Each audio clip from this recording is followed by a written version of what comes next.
I got here a 2014 Dodge Grand Caravan. They just put an engine in it, and customer complaint is the check engine lights on. So the car starts, and it runs fine actually. I'm just doing a, well, I thought I was doing a full scan, but I'm not. Okay, now I am. There's one code in the PCM.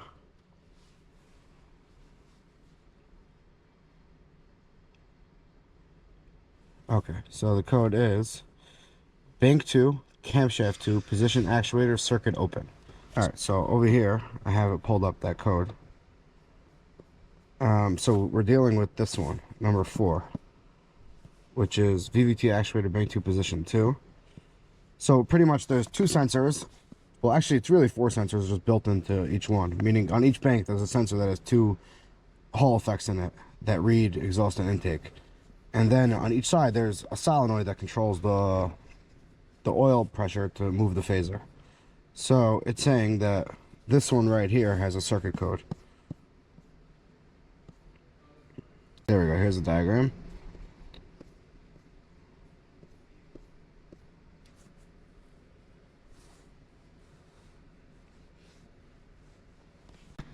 Okay, so I have here a diagram. So this is the solenoid we're looking at. Sorry, that is not the solenoid. No, it is. Bank 2, 1. Bank 2, 2, right here.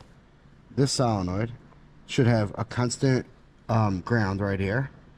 And this dark blue goes to the computer.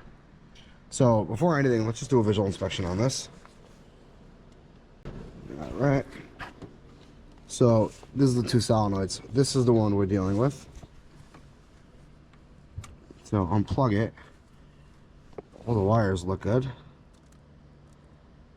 Yeah, nothing looks loose. Alright, so I think the easiest test is I'm going to first check a ground because that's constant, and then the power, I guess we'll bidirectional control it to see if it has power.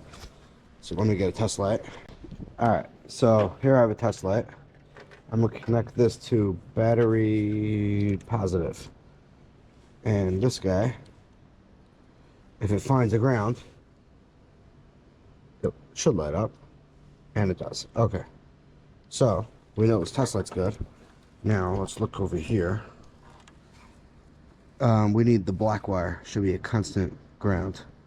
So, I'm front probed. And we are not lit up. Just make sure I'm good here. This is a... Well, wow, this might be something simple. Power. Yep, ground lights up. And we have no ground. Okay, let me just follow this over here. This goes along here. Let's give this... Oh. I just pulled the wire and it's not connected. Well, that's our problem. So this is our ground wire, which looks like it corroded off. This whole harness is open. Now let me just see where this connects to. It looks like it reaches at the most right here. So there should be another, should be able to find the other side of this. Yeah, this looks all aftermarket, all this tape. So I'm assuming at one point in this vehicle's past, it had yeah, look, all this on the cam sensor, this is definitely aftermarket. This is like butt connectors. Well, eventually it came apart. I just want to show you something cool. This vehicle has 500,000 miles on it. Look at this. 500,000, 636. Now, I don't know what number engine this is, but that's pretty cool. I think that's the highest I ever worked on.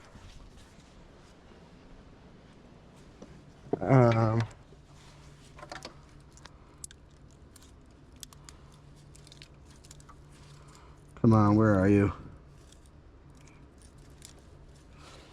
Cut this open.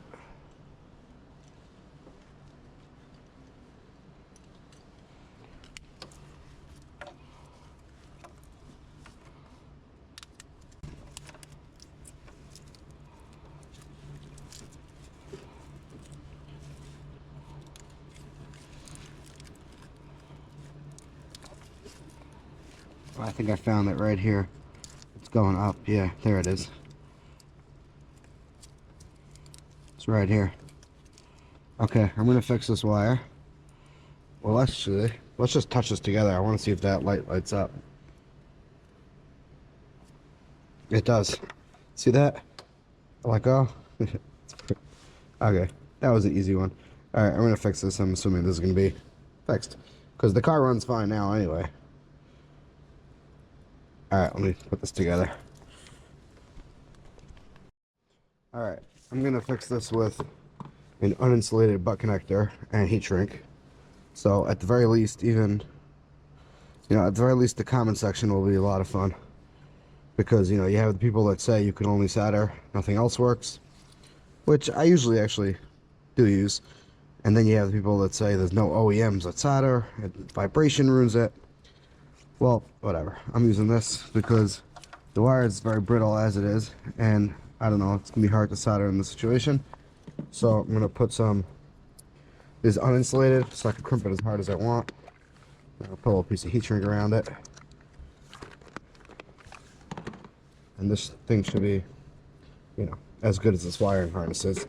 It's not the greatest harness, it's all open. I'll try to tape it up, but, you know.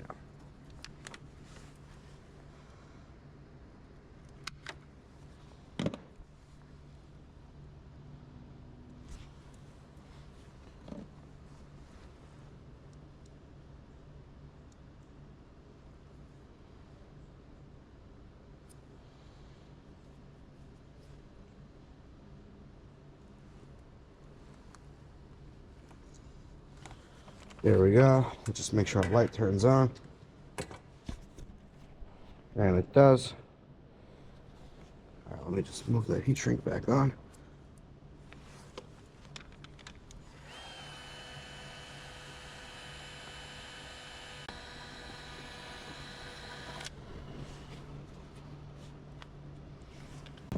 All right, let's just connect this.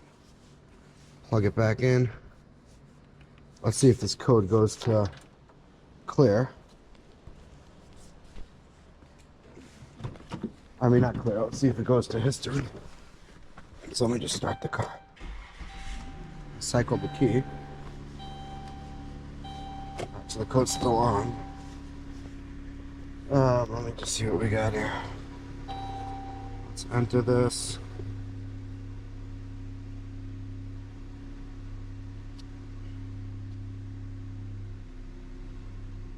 Okay, it's stored. It's not active anymore, so if I do this another time, we'll probably clear it on the...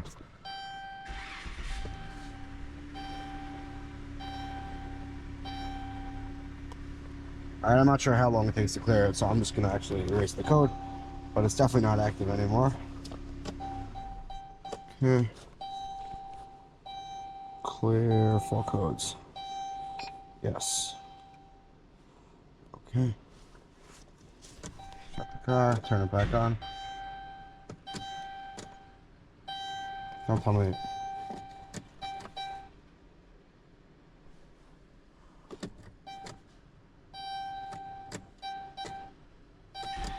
What in the world? Okay, the battery's almost dead. I need to boost it.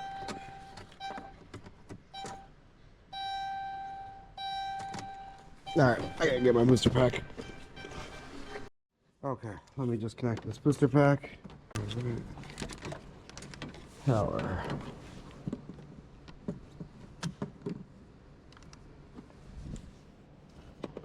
And ground.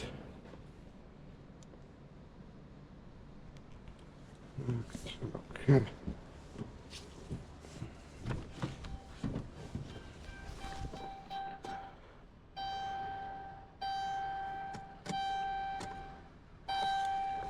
Okay, so I clear the codes.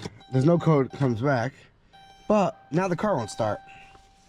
And I don't think it has anything to do with me, but I gotta fix this because, you know, it looks bad. So let me get a diagram for the starting circuit. And let's see what we have here. Oh boy, this was such an easy one. I was, you know.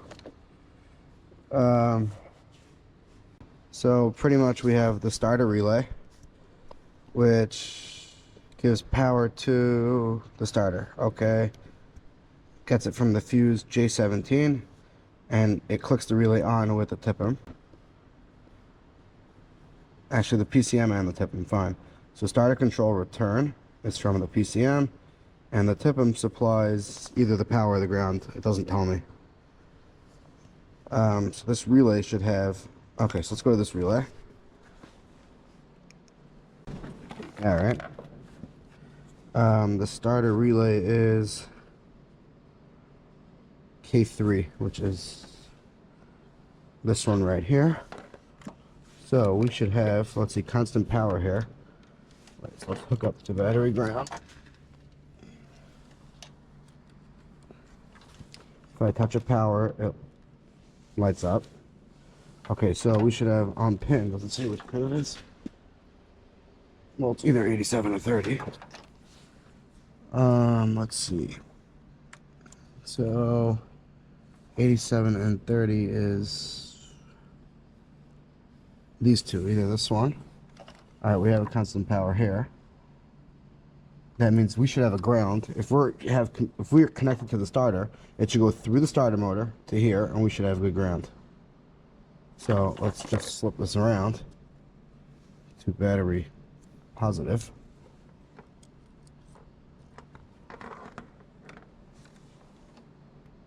And this does not light up. If I hit a ground, does it light up? Yeah. This does not light up. So what that's telling me is either we have a bad TIPM and it's not getting outside the board, or it's not the starter itself is bad, or the connection to the starter is bad, or the starter's not grounded. Yeah, that was a lot of things. Okay, sounded quicker in my head. Let me get a light so I can see down there. You know what? Am I on a lift? I am. All right, I'm gonna tell the shop to lift this up so I can get under here. I'll bring you back. All right, just crank it. Yeah, so the relay is clicking when he cranks it, so I'm assuming it's just a bad starter. So I'm gonna try to just tap on it. All right, I'm under the car. Where is the starter? Oh, I see it. It's right there.